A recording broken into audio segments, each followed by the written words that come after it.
तो चलिए तीसरा अपन ग्रुप लेते हैं हैव वर्ब्स। ठीक है, डू वर्ब्स की बात की, बी वर्ब्स की बात की, और अब अपन बात करते हैं हैव वर्ब्स। हैव वर्ब्स में अपन ने 3 पढ़ी थी, हैज, हैव और हैड। ठीक है, इन तीनों के संदर्भ में अपन ने बात की थी। ठीक है, सिंगुलर प्लूरल आपने समझा अच्छी तरह से, हैज हैव प्रेजेंट को, और हैज है आपके सिंगुलर, हैव है आपके प्लूरल, और हैड जो है वो पास्ट को रेफर कर रही है, और सिंगुलर और प्लूरल दोनों के साथ में प्रयुक्त होती है। क्लियर? चलिए अपन इसको भी एक डायग्राम से समझते हैं, समझने में आसानी रहेगी। आपके सामने इसके जितने भी प्रकार से प्रयोग है वो एक नज़र में आपके सामने होंगे। क्लियर? हैव वर्ब्स जहाँ पे हैज भी है, हैव भी है और हैड भी है, तीनों का प्रयोग हो सकता है। ठीक है, सबसे पहले देखो, पहला जो है आपके यहाँ पर हैज और हैव। ठीक है, हैज और हैव। ठीक है, अब इसके साथ में यहाँ पर आपके प्रयोग किसका हो रहा है? इनके साथ में past participle form of main verb. यहाँ पे भी आपके had plus past participle form of main verb. Clear? तो देखिएगा, हैव वर्ब के बाद में किसका प्रयोग हो रहा है? Past participle form of main verb का यूज हो रहा है, मेन वर्ब की थर्ड फॉर्म का यूज हो रहा है। तो यहाँ पे ध्यान रखिएगा, यहाँ पे आपके टेंस बन रहा है प्रेजेंट परफेक्ट, प्रेजेंट परफेक्ट, और यहाँ पे आपके है जो पास्ट परफेक्ट। इसका मतलब यह है कि हैज, हैव, हैड जो हैव वर्ब है उनके बाद में जब मेन वर्ब की थर्ड फॉर्म का प्रयोग होता है, past participle form of main verb का यूज होता है, तो वो परफेक्शन शो करती है। क्या शो करती है? परफेक्शन शो करती है। क्लियर? चलिए इसके बाद में अपन आगे बात करते हैं दोनों के। यहाँ पे है आपके हैज और हैव, इसके साथ में किसका प्रयोग कर रहे हैं आप? बीन का। यहाँ पे भी आपके किसका प्रयोग हो रहा है? बीन का। किसके बाद? हैड के बाद। मतलब हैव वर्ब के बाद आप किसका प्रयोग कर रहे हो? बीन का। अब देखो, इसके बाद में 2 कंडीशन ध्यान रखिएगा। कितनी कंडीशन ध्यान रखनी है आपको? 2। ठीक है, हैज, हैव के बाद बीन, और इधर हैड के बाद बीन। क्लियर? अब देखिएगा, यदि हैज बीन, हैव बीन के बाद मेन वर्ब की बेस फॉर्म के साथ आईएनजी लगा हुआ है, मतलब ऐसा ही यहां पर होगा, जो मेन वर्ब की फर्स्ट फॉर्म है उसके साथ में आईएनजी लगा हुआ है, मतलब present participle form of main verb का यूज हो रहा है। किसका यूज हो रहा है? Present participle form of main verb का यूज हो रहा है। क्लियर? अच्छा, दूसरी तरफ क्या हो रहा है? हैज, हैव, बीन के साथ मेन वर्ब की थर्ड फॉर्म का प्रयोग हो रहा है, past participle form of main verb का यूज हो रहा है। यहाँ पे भी ऐसा ही हो रहा है, बहुत गौर से समझने की आवश्यकता है। हैज, हैव, बीन के साथ प्रेजेंट पार्टिसिपल, हैड बीन के साथ present participle form of main verb. Clear? और इधर क्या हो रहा है? हैज, हैव, बीन के बाद past participle form of main verb, और इधर हैड बीन के बाद past participle form of main verb. अच्छा, इधर देखिएगा, जब हैज, हैव, हैड के बाद बीन प्लस प्रेजेंट पार्टिसिपल आ रहा है, तो यहाँ पे आपके कौन सा टेंस बन रहा है भाई? Present perfect progressive, present perfect progressive. तो यहाँ पे कौन सा बन रहा है आपके? Past perfect progressive, past perfect progressive. Clear? अब देखिएगा, हैव वर्ब के बाद बीन आ रहा है, ठीक है, और उसके बाद मेन वर्ब की थर्ड फॉर्म आ रही है, तो ये आपके बन रहा है पैसिव स्ट्रक्चर। कैसा स्ट्रक्चर बन रहा है? पैसिव स्ट्रक्चर बन रहा है। ठीक है ना? अच्छा, किसका पैसिव बन रहा है? प्रेजेंट परफेक्ट का, और इधर किसका बन रहा है? पास्ट परफेक्ट का। Clear? Has, have, been plus third form present perfect का passive, had been plus third form past perfect का पैसिव। क्लियर? चलिए आगे अपन बात करते हैं। यहाँ पे देखो, हैज, हैव के बाद टू इन्फिनिटिव आ रहा है, हैज, हैव के बाद टू इन्फिनिटिव आ रहा है। यहाँ पे आपके हैड के बाद टू इन्फिनिटिव आ रहा है। क्लियर? टू इन्फिनिटिव हैड के बाद आ रहा है। क्लियर? टू इन्फिनिटिव का बारे में अपन बात कर चुके हैं। ठीक है, ये नॉन फाइनाइट है। इन्फिनिटिव दो प्रकार के होते हैं, बेयर इन्फिनिटिव और टू इन्फिनिटिव। बेयर इन्फिनिटिव का मतलब होता है बिना टू के, जहां पर मेन वर्ब की बेस फॉर्म का यूज होता है वो बेयर इन्फिनिटिव कहलाता है। और टू के बाद हमेशा मेन वर्ब की प्रेजेंट फॉर्म या बेस फॉर्म का यूज होता है, वो कहलाता है आपके टू इन्फिनिटिव। और इसका पैसिव होता है आपके to be plus third form, to be plus third form. अच्छा, यहाँ पे देखिएगा ये तो है, अब हैज है प्रेजेंट के लिए और हेड किसके लिए पढ़ रहे हैं आप? पास्ट के लिए। तो ये हैज हैव हेड के बाद टू इन्फिनिटिव आ रहा है ना, वो आपके शो कर रहा है कंपल्सन। क्या शो कर रहा है आपके? कंपल्सन, अनिवार्यता या बाध्यता जिसे अपन कह सकते हैं, उसका यूज हो रहा है। क्लियर? अब देखिएगा आगे अपन बात करते हैं। देखिए मेन वर्ब के रूप में अभी तक अपन ने देखिएगा यहाँ पे किसके रूप में था भैया? Helping verb. यहाँ पे किसके रूप में? Helping verb. यहाँ पे हेल्पिंग वर्ब, यहाँ पे हेल्पिंग वर्ब। ठीक है, और यहाँ पे किसके रूप में था? यहाँ पे मेन वर्ब के रूप में था। लेकिन मेन वर्ब के रूप में होते हुए उसके बाद में टू इन्फिनिटिव का यूज हो रहा है, तो वहां पे कंपल्सन शो हो रहा है। अब अपन इसका यूज किसके रूप में कर रहे हैं? मेन वर्ब के रूप में कर रहे हैं। तो यहाँ पे देखिएगा मेन वर्ब के रूप में आपको पता है फर्स्ट फॉर्म के दो प्रकार लिखेंगे, सिंगुलर और प्लूरल, पास्ट फॉर्म और पास्ट पार्टिसिपल। ठीक है। अच्छा, मेन वर्ब की प्रेजेंट फॉर्म क्या होती है भैया? हैड। सिंगुलर क्या होती है आपके? हैज। पास्ट फॉर्म क्या होती है? हैड। और थर्ड फॉर्म जो है वो क्या होती है? हैड। क्लियर? तो यहाँ पे देखिएगा मेन वर्ब के रूप में भी इनका प्रयोग किया जा सकता है, लेकिन ध्यान रखिएगा जब इनका यूज मेन वर्ब के रूप में होता है तो ये पोजीशन शो करती है। क्या शो करती है? पोजीशन शो करती है, ओनरशिप शो करती है। क्या शो करती है? ओनरशिप शो करती है। तो हैव वर्ब का जो यूज है आपके सामने है। क्लियर? अब अपन चलते हैं एग्जाम्पल की ओर। ठीक है। अच्छा, यहां पे देखिएगा एग्जाम्पल की बात करते हैं। I have won 2 gold medals। I have won 2 gold medals। यहाँ पे देखिएगा प्रेजेंट परफेक्ट हैव का ऑक्सिलरीज के रूप में प्रयोग हुआ है और इसके बाद में थर्ड फॉर्म का प्रयोग हुआ है। क्लियर? अच्छा, यहाँ पे देखिएगा she had that। अब यहाँ पे देखिएगा बहुत अच्छा एग्जाम्पल है, had दो बार प्रयुक्त हुआ है। ठीक है ना? तो यहाँ पे देखिएगा ये तो है आपके पास्ट परफेक्ट टेंस की हेल्पिंग वर्ब और इसके बाद में क्या है? थर्ड फॉर्म है। ठीक है, तो ये हैव की थर्ड फॉर्म है। किसकी थर्ड फॉर्म है? हैव की थर्ड फॉर्म है। ठीक है ना? यहाँ पर हैड के रूप में प्रयोग हुआ है। ठीक है ना? तो यहाँ पे देखिएगा हैड का यूज हेल्पिंग वर्ब के रूप में भी देख लीजिएगा और मेन वर्ब के रूप में भी देख लीजिएगा। ठीक है ना? अगर हम पैसिव की बात करें तो यहाँ पे देख लीजिएगा I have won 2 gold medals। ठीक है। अच्छा, दूसरा एग्जाम्पल ले लेते हैं। She has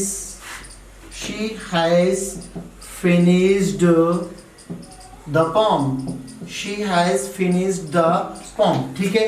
यहाँ पर देखिएगा has का यूज किसके रूप में हुआ है? ऑक्सिलरीज के रूप में, हेल्पिंग वर्ब के रूप में, और इसके बाद में मेन वर्ब की आपके कौन सी फॉर्म आ रही है? Third form. अच्छा, इसका पैसिव बनाएंगे आप तो क्या हो जाएगा? The poem has been finished। The poem has been finished। तो यहाँ पे देखिएगा बाहर, तो यहाँ पे देखिएगा has plus third form present perfect, has helping verb और ये मेन वर्ब की थर्ड फॉर्म। यहाँ पे देखिएगा has been plus third form, has been plus third form, ये प्रेजेंट परफेक्ट का पैसिव है। प्रेजेंट परफेक्ट का क्या है? पैसिव है, जहां पर हैज हैव के बाद में बीन और आगे थर्ड फॉर्म आ रही है। लेकिन has have been, have verb के बाद में बीन और प्रेजेंट पार्टिसिपल आ जाए तो परफेक्ट प्रोग्रेसिव बन जाता है। क्या बन जाता है? Perfect progressive. चलिए परफेक्ट प्रोग्रेसिव का एग्जांपल लेते हैं अपन। she has been teaching here she has been teaching here since 2018। यहाँ पे देखिएगा हैज बीन, हैव वर्ब है, उसके बाद में बीन है, और यहाँ पे देखिएगा प्रेजेंट पार्टिसिपल का यूज हुआ है। किसका यूज हुआ है? प्रेजेंट पार्टिसिपल का यूज हुआ है। तो यहाँ पे देखिएगा ये प्रेजेंट परफेक्ट प्रोग्रेसिव टेंस है, प्रेजेंट परफेक्ट प्रोग्रेसिव टेंस है। जहां पे सिंगुलर सब्जेक्ट है तो हैज, प्लूरल होता तो हैव हो जाता, ठीक है ना। They have been teaching, okay, she had been teaching, ठीक है। तो यहाँ पे हैड बीन तो पास्ट परफेक्ट प्रोग्रेसिव टेंस बन जाएगा, ठीक है ना। तो यहाँ पे इस चीज का ध्यान रखना है विशेष तौर से, has plus third form, has have had plus third form perfect tense बन रहा है, ठीक है। हैज हैव हैड के बाद बीन है, आगे थर्ड फॉर्म है, तो यहाँ पे परफेक्ट का पैसिव बन रहा है, परफेक्ट का पैसिव बन रहा है। जबकि हैज हैव हैड के बाद बीन और आगे प्रेजेंट पार्टिसिपल आ रहा है, वो आपकी फर्स्ट फॉर्म प्लस आईएनजी आ रही है, तो प्रेजेंट या पास्ट परफेक्ट प्रोग्रेसिव टेंस बन रहा है। कौन सा टेंस बन रहा है? परफेक्ट प्रोग्रेसिव टेंस बन रहा है। क्लियर? चलिए अब अपन बात करते हैं जो ये संरचना है किसके रूप में? मेन वर्ब के रूप में और टू इन्फिनेटिव के रूप में, ठीक है। इच्छा, चलिए देखिए,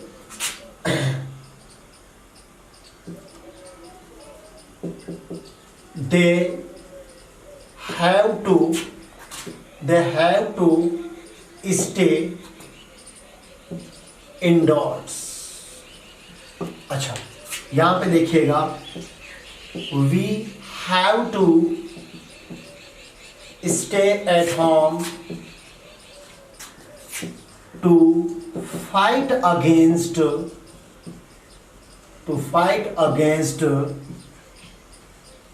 कोरोना वायरस, ठीक है। तो यहां पे देखिएगा we have to stay at home to fight against corona virus, ठीक है ना। तो यहां पे क्या शो हो रहा है? कंपल्सन, अनिवार्यता है हमारे लिए, बाध्यता है, अदरवाइज हम इसके जो अगेंस्ट में जो है अच्छी लड़ाई नहीं कर पाएंगे, या जो है अपन परतंत्र होंगे और कोरोना जो है जीतेगा, ठीक है। लेकिन यदि हम घर पे स्टे कर रहे हैं तो इसका मतलब यह है जो हम अनिवार्यता या बाध्यता है उसको फॉलो कर रहे हैं, और उसको फॉलो कर रहे हैं तो इससे बचने का जो है अच्छा उपाय है कंपल्सन, ये अनिवार्यता या बाध्यता, ठीक है। They have to stay indoors, तो यहाँ पे देखिएगा has have had plus to infinitive आ रहा है, has have had plus to infinitive आ रहा है। ये आपके हैज हैव तो प्रेजेंट कंपल्सन को शो करेगा, और हैड प्लस टू इन्फिनिटिव है वो किसको शो करेगा? पास्ट को, पास्ट कंपल्सन को, ठीक है ना। She had to go there, she had to go there, past compulsion, ठीक है ना।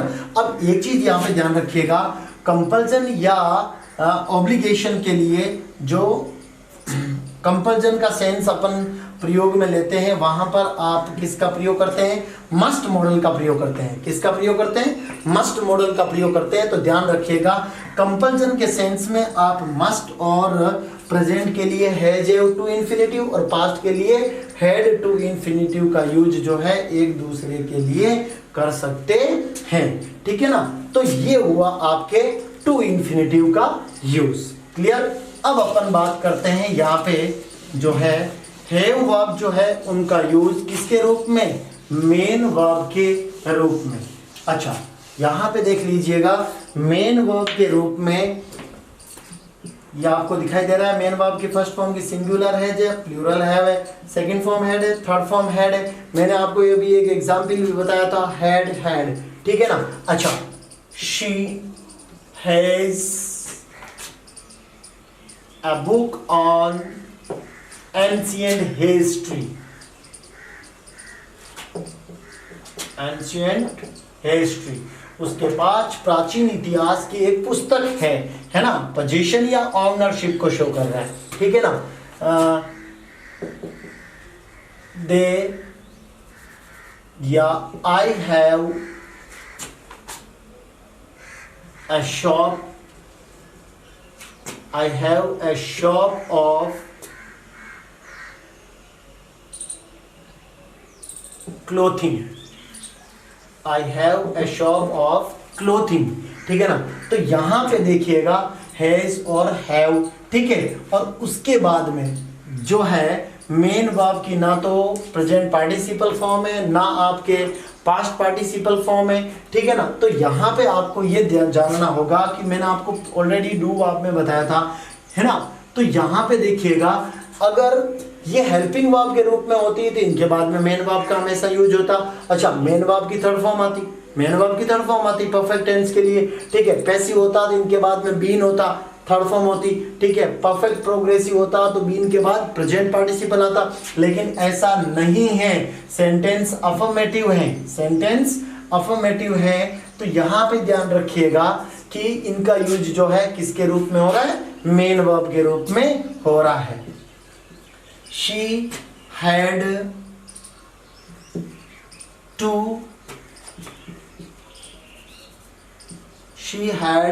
two roommates, ठीक है ना। तो यहां पे देखिएगा इसका किसके रूप में यूज हुआ है, मेन वर्ब की जो है सेकंड फॉर्म के रूप में यूज हुआ है। किसके रूप में, हैव की सेकंड फॉर्म पास्ट फॉर्म जो है उसके रूप में यूज हुआ है। थर्ड फॉर्म की अगर हम बात करें, he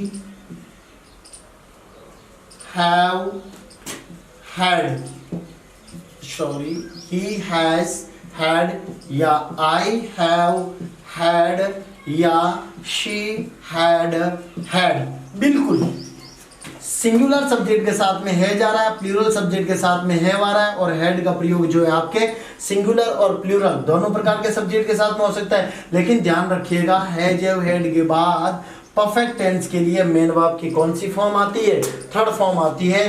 तो यहाँ पर जो है आप हैव की थर्ड फॉर्म के रूप में किसका प्रयोग कर सकते हैं, हेड का प्रयोग ऑब्वियसली कर सकते हैं। क्लियर। तो इस प्रकार से अपन ने आज क्या पढ़ा, डू, बी और हैव वर्ब्स जो हैं उनके विभिन्न प्रकार से हेल्पिंग वर्ब के रूप में, मेन वर्ब के रूप में, ठीक है, ठीक है। जैसे बी वर्ब है तो लिंकिंग वर्ब के रूप में, या डू वर्ब है तो डमी वर्ब के रूप में, विभिन्न प्रकार के जो यूज इनके हैं उनके ऊपर अपन ने चर्चा की, डिस्कशन किया। मैं सोचता हूँ आज का जो वीडियो है आपके लिए बहुत ज़्यादा बेनिफिशियल रहेगा, ठीक है। केवल टेंस में अपन इनका यूज जो है केवल हेल्पिंग वर्ब तक सीमित रहते हैं या मुश्किल से मेन वर्ब की बात कर पाते हैं, ठीक है ना। तो एक जगह डू वर्ब का, बी वर्ब का और हैव वर्ब का जो यूज है एक जगह, और विभिन्न प्रकार से जो यूज उनका हो सकता है उनके ऊपर अपन ने विद एग्जाम्पल चर्चा की, बात की। मैं सोचता हूँ आपके लिए ये बहुत फायदेमंद रहेगा। आगे भी इसी प्रकार के वीडियोस जो है हम स्टडी करेंगे, बात करेंगे, विभिन्न टॉपिक्स पर चर्चा करेंगे। और अगर इसमें आपको कोई भी चीज़ जो है कंफ्यूज लगती है या सस्पेक्टेड अगर आप रहते हैं, कोई आपका क्वेश्चन है तो आप कमेंट बॉक्स में मुझसे ज़रूर वो सवाल पूछें। Thank you.